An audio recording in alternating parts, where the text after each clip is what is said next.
Hi, I'm Neve and I'm an English literature GCSE tutor. And this is going to be a series of videos on, well, basically where I read out different texts that are on your syllabus.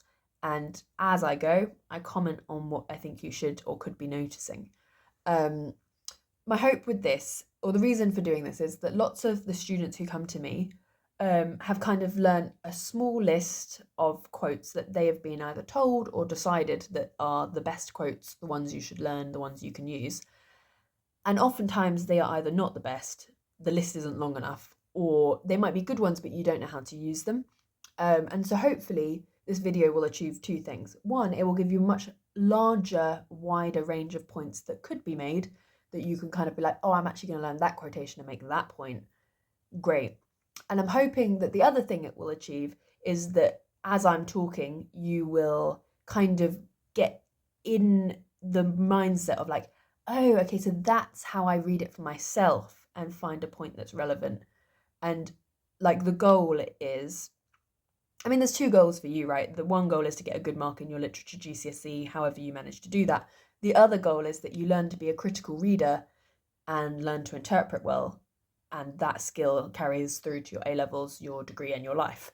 And so I'm hoping that we'll achieve both things in this video. That if you're accessing it on the one hand and you're like, great, I get to listen to this text and not have to read it again, and I can listen to it while I'm walking or whatever, and I can learn a whole load of other quotes that my teacher, stroke my friends, stroke my own reading hasn't gotten me.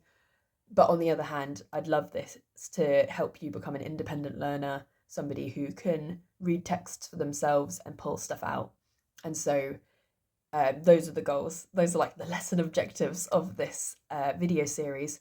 And it's going to be quite informal. I'm just going to read and talk, and um, I'm going to do it in a few chunks. It's going to take ages to get through and inspect calls, and then we'll do a Christmas Carol, and then maybe we'll do the poems, or Macbeth, or Romeo and Juliet, whatever you're studying.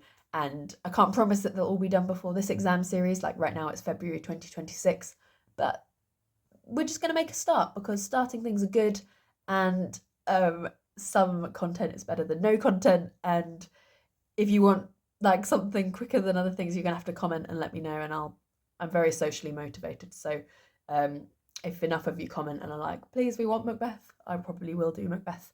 Um, okay, so we're gonna make a start with an inspectacles, and I will read everything.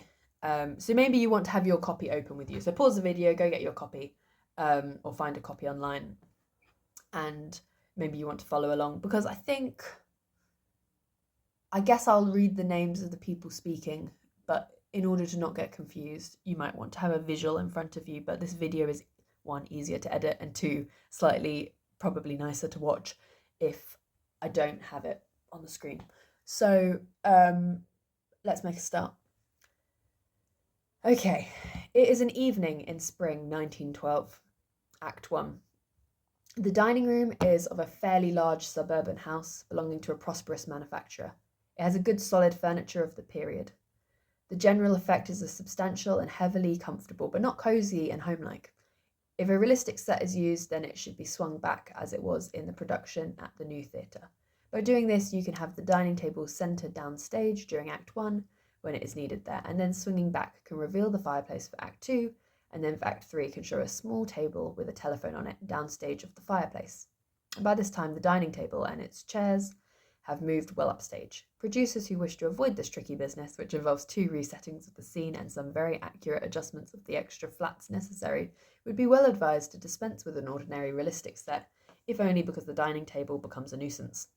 The lighting should be pink and intimate until the inspector arrives, and then it should be brighter and harder. When I read that, I notice particularly the idea that the furniture is substantial and heavily comfortable, but not cozy and homelike, which kind of is supposed to, I think, parallel the idea that the Burlings are rich, but their home is not a comfortable place for their children to live. And I felt like not cozy and homelike is a great, like, unusual quote because it's coming from the stage directions, but it's a good one that could like describe like the relationship between the kids and the grown-ups. Also, the idea that the lighting should be pink and intimate until the inspector arrives, and then it should be brighter and harder, is a good kind of thing to, like, one, show the change in tone, but also kind of, it's almost like the pink and intimate lighting is like the illusion of like a perfect family life that they have, and then the inspector arrives and shatters this illusion that they've built up for themselves. Okay, continuing. At rise of curtain, the four Burlings and Gerald are seated at the table, with Arthur Burling at one end, his wife at the other, Eric downstage, and Sheila and Gerald seated upstage. Edna, the parlour maid, is just clearing the table, which has no cloth, of the dessert plates and champagne glasses, etc., and then replacing them with a decanter of port, cigar box, and cigarettes. Port glasses are already on the table. All five are in evening dress of the period, the men in tails and white ties, not dinner jackets. Arthur Burling is a heavy-looking, rather portentous man in his middle 50s, with fairly easy manners but rather provincial in his speech.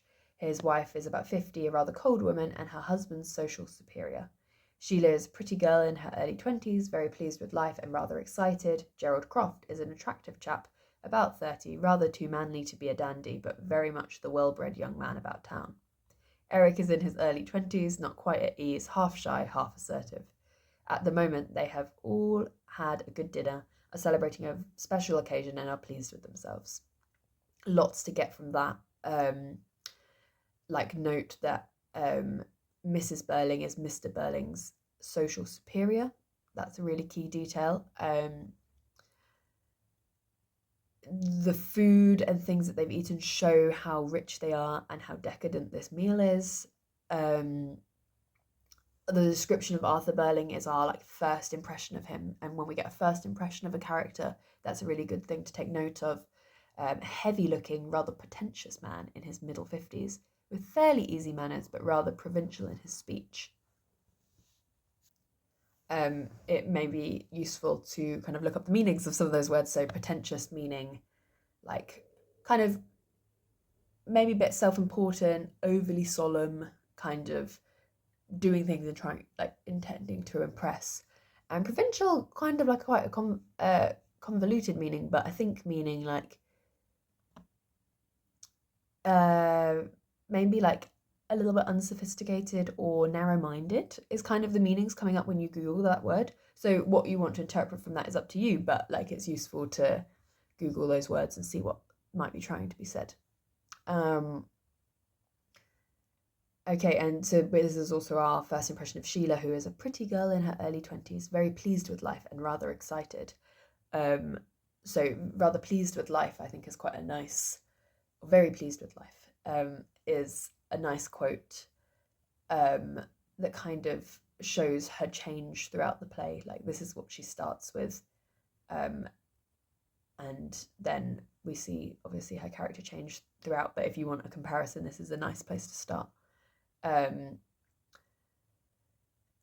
Then obviously the really popular one that people always take is not quite at ease, half shy, half assertive, which is, it is a good quote,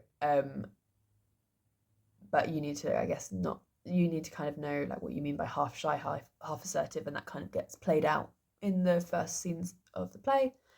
Okay, let's dive in. Arthur Burling, give us the port, Edna. That's right. He pushes it towards Eric. You ought to like this port, Gerald. As a matter of fact, Finchley told me it's exactly the same port your father gets from him. Gerald, then it'll be all right. The governor prides himself on being a good judge of port. I don't pretend to know much about it. Sheila, gaily, possessively. I should jolly well think not, Gerald. I'd hate you to know all about port, like one of these purple-faced old men. Arthur Burling, here, I'm not a purple-faced old man. Sheila Burling, no, not yet. But then you don't know all about port, do you? Burling, noticing that his wife has not taken any.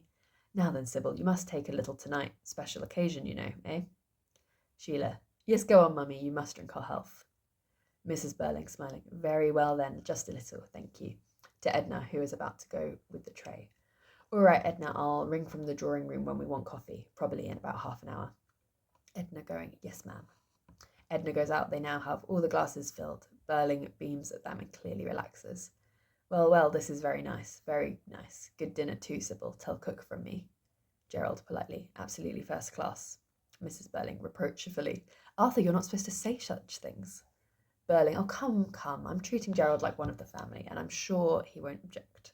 Sheila with mocking aggressiveness. Go on, Gerald, just you object. Gerald, smiling, wouldn't dream of it. In fact, I insist upon being one of the family now. I've been trying long enough, haven't I? As she does not reply, with more insistence. Haven't I? You know I have. Mrs. Burling, smiling. Of course she does. Sheila, half serious, half playful.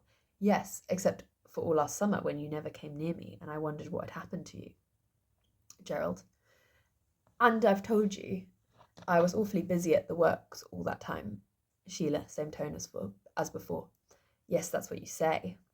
Mrs. Burling. Now, Sheila, don't tease him. When you're married, you'll realise that men with important work to do sometimes have to spend nearly all their time and energy on their business. You'll have to get used to that, just as I had. Okay, let's pause there. So, lots to take from this. Lots of people like to point out the fact that they all kind of boss Edna around and she doesn't say anything, which is a decent point. It shows the class difference, but it's really a throwaway point. It's not something you necessarily want to major on. When you're kind of writing about the class issue, there's other things that are like loom larger, I think. Some things that about the characters, which is maybe useful to notice, is Arthur Burling is evidently showing off in front of Gerald, and this is because Gerald's family is of higher class than his, and so he wants to kind of like, he's trying to like show off and be like, our family are also sophisticated, we also have nice things, blah blah blah blah blah, we're on the same level, don't look down on us, effectively.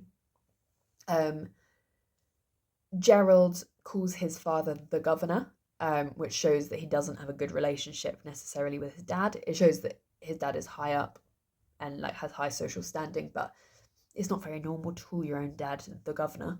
And so I think this shows like some sort of like Gerald not being particularly close with his dad, which just helps flesh out his character because we don't learn that much about him.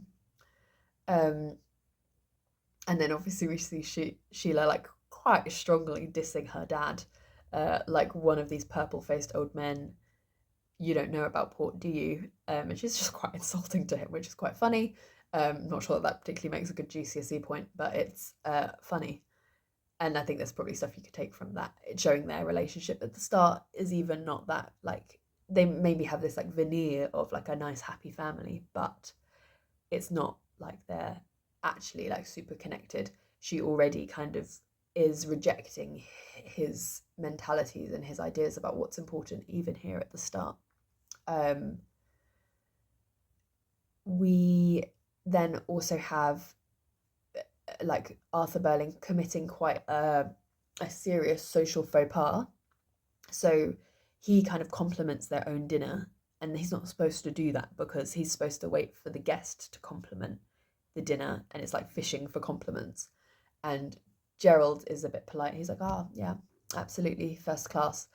And that's kind of like, it's kind of like he's noticing the faux pas, the misstep, or like Burling being a little bit like maybe like just not classy. And Mrs. Burling then is like being fussy, and you see this throughout the play, like Mrs. Burling like correcting behaviour, policing behaviour, trying to make people behave better. And this is where we see the difference between like her and her husband's social class. Like she has different expectations and standards for how people should behave. And so we see that there. And but then Burling kind of like brings it back, and he's like, Gerald's like one of the family. And then we get this dynamic between Sheila and Gerald of like, Gerald's like, I've been trying so hard to become part of the family, and she's like bringing up this thing about how he wasn't around last summer, and you kind of get almost like some foreshadowing of what's going to happen later. And you can see there's already like a bit of a strain in their relationship that is kind of like under the surface. And there's like, it's a little bit like flirting. They're kind of like back and forth, like arguing about it. But there is like this, you feel like there's maybe this like tone of like Sheila's uncomfortable with this state of affairs. And I just feel like Sheila, even from the beginning, has these kind of like feelings about how life should be, that kind of the inspector guides her into like understanding why she feels off about stuff. But like, even here at the beginning, we see that she isn't like point blank accepting the upper class mentality. And then we get this really interesting speech of Mrs. Burling's where she says, like, when you're married, you'll realize that men with important work to do have to spend all their time and energy on their business. You'll get used to that just as I had. And that is really sad. But it shows a bit about, like, if you're looking for a gender point, it shows like how the traditional upper class view on like men and women is. Like, this is what she thinks. She thinks that women just have to kind of suck it up, and like the men have to go and do their important business, and women should just not complain. And then we see like Sheila again, like rejecting this idea as we carry on. I don't believe I will. Half playful, half serious to Gerald. So you be careful. And Gerald, oh, I will. Eric suddenly guffaws. His parents look at him. Sheila severely. Now what's the joke? Eric, I don't know, really. Suddenly I felt I just had to laugh. Sheila, you're squiffy. Eric, I'm not. Mrs. Burling, what an expression. Sheila, really the things you girls pick up these days. Eric, if you think that's the best you can do. Sheila, don't be an arse, Eric. Mrs. Burling, now stop it, you two. Arthur, what about this famous toast of yours? Burling, yes, of course. He clears his throat. Well, Gerald, I know you agree that we should only have this quiet little family party. It's a pity Sir George and Lady Croft, can't be with us, but they're abroad and so it can't be helped. As I told you, they sent me a very nice cable. Couldn't be nicer. I'm not sorry that we're celebrating quietly like this. Mrs. Burling, much nicer, really. Gerald, I agree. Burling, so do I, but it makes speech-making more difficult. Eric, not too rudely. Well, don't do any. We'll drink their health and have done with it. So, just a few things to notice. We have Mrs. Burling again correcting behaviour, like, Sheila, don't say things like that. People are always taking the "you're squiffy" quote as like something about Eric, and I don't know that it's like really that important. Like, Eric is definitely not behaving in like the normal upper class way. Like, why he's just like randomly laughing, I don't know. Like, that's maybe something to think about. Like, why is he laughing? Is it that his sister flirting with her fiance is like uncomfortable for him in front of him, or does he know something that he shouldn't know? Like, or is he just being like a normal, annoying younger brother? Like, why do you think that is? Like, these are the questions to ask yourself. Why did Eric laugh? Is it significant? And then we have, I think it's like interesting that Eric's like, if you think that's the best she can do. And just at the beginning, we also see these kind of like little, like with similar to Gerald being like, oh yeah, I was away all summer, like I had to work, blah, blah, blah, blah. And as the reader, you're just like, there's something there that's not being said. You also get that here with Eric, if you think that's the best you can do. And you see there's this like dynamic where we find out actually all of the characters, but here Sheila has like a presentable upper class persona, and Eric's hinting at maybe she has like another thing going on where she's not as nice, not as presentable, not as good. And we find that about all the characters, but there's like a disconnect between how she presents herself and how Eric thinks she really is. And like looking for those clues can also be interesting, because probably Priestley is trying to tell us like one, he's just trying to build suspense. Not everything's not as it seems, and also he's kind of trying to tell us about the upper class, right? Like what it's really like. And he's saying like people present this facade to the world, but actually they're no better than anyone else underneath, and these things need to be brought into the light. I think it's really interesting what Burling says about Gerald's parents. And I think there's almost like two ways to look at it. There's either you could think that you can either think he's actually upset that Gerald's parents didn't want to come to his house, or like they're away and couldn't come over, because in one sense it would maybe be like an honor to have such important people in his home and to be connected with like and in the company of such important people, and that would give him like bragging rights, and he would be like, yes, the Crofts came for dinner. But on the other hand, it's possible that he wouldn't want them to see like his humble circumstances, like see his house, see his family, and see the fact that he's lower class. He's not lower class, he's upper class, but there's levels of upper class.